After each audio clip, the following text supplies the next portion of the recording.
तारीख का दिन बात कर लेते हैं। 2 नवंबर रविवार का अवसर और बहुत विशेष दिवस है। इस दिन एकादशी है और वृश्चिक राशि वालों को समझ लेना चाहिए भगवान की कृपा से आप अपने कष्टों को दूर करने का योग बना सकते हैं। इस दिन भगवान विष्णु की कृपा से समस्त कष्ट दूर हो सकते हैं। आपकी राशि के दृष्टिकोण से एक राजयोग का निर्माण भी होता दिखाई दे रहा है और ये राजयोग का निर्माण विशेष तौर पर जो आपकी राशि में बन रहा है वो आपके लिए बहुत बढ़िया है, सपोर्टिव योग है। बृहस्पति के सदृष्ट होकर जिस प्रकार से चंद्रमा का योग बन रहा है वो कहीं ना कहीं नेगेटिव प्रभाव से ठीक करने का, विजय का योग, सफलता का योग आपकी राशि में बना रहा है। तो इसलिए ग्रह बिल्कुल ठीक है, लेकिन आप थोड़ा सा अपने आप को बैलेंस होकर चलाने का कोशिश कीजिए, ठीक हो जाएंगे। सबसे बड़ा और परिवर्तन क्या है, आपकी राशि के दृष्टिकोण से राजयोग का एक और निर्माण हो रहा है। शुक्र महाराज अपने घर में प्रवेश कर रहे हैं। वो कई प्रकार से कंफर्ट देने का रास्ता आपके लिए बनाते दिखाई दे रहे हैं। जन्म से गोचर के दृष्टिकोण से तो साफ तौर पर दिखाई दे रहा है, लेकिन मूल कुंडली में जो कमजोरियाँ हैं उनको ठीक करने का आपको प्रयास करना चाहिए। कमजोरियों को ठीक करने के लिए भटकने की जरूरत नहीं है, केवल भगवान विष्णु का नाम ही कर लीजिए, वही समस्त कष्टों को निवारण कर सकते हैं।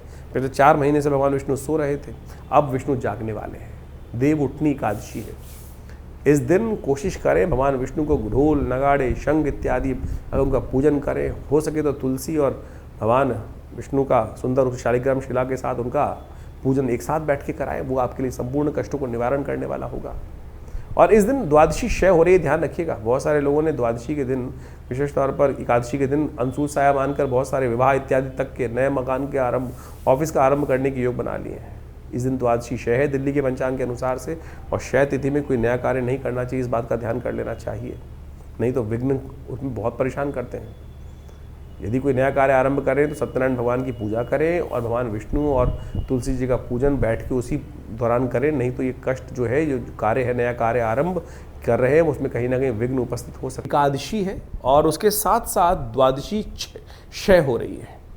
द्वादशी क्षय हो रही है और देव प्रबोधनी एकादशी अपने आप में अंशुल साया माना जाता है। बहुत लोग बिना किसी मुहूर्त को देखे भी शादी कर लेते हैं क्योंकि अंशुल साया है। नए नए मुहूर्त करने का प्रयास कर लेते हैं क्योंकि अंशुल साया की कैटेगरी में आता है। लेकिन इस बार सबसे पहले हम देव प्रबोधनी एकादशी का महत्व तो बताएंगे आपको, लेकिन एक बात समझ लीजिएगा, इस बार देव उठनी एकादशी पे द्वादशी क्षय है। क्षय तिथि पे कोई भी नया कार्य कभी आरंभ नहीं करना चाहिए, वो दोषयुक्त हो जाता है। तो इसलिए इस बात का ध्यान रखें कि 2 नवंबर को जो देव प्रबोधनी एकादशी का योग बन रहा है वो विशेष तौर पर द्वादशी क्षय होने के कारण से एक अंशुल साय में बहुत थोड़ा सा कुछ विघ्न उपस्थित करता दिखाई दे रहा है। तो ऐसे में थोड़ा ध्यान रखते हुए कार्य करने की ज़रूरत रहेगी। अननेसेसरी के लिए जो है बिना पूछे, बिना समझे और कोई शादी विवाह इत्यादि कर लेते हैं, उनमें आगे जाकर कई बार समस्या उत्पन्न करने की योग बन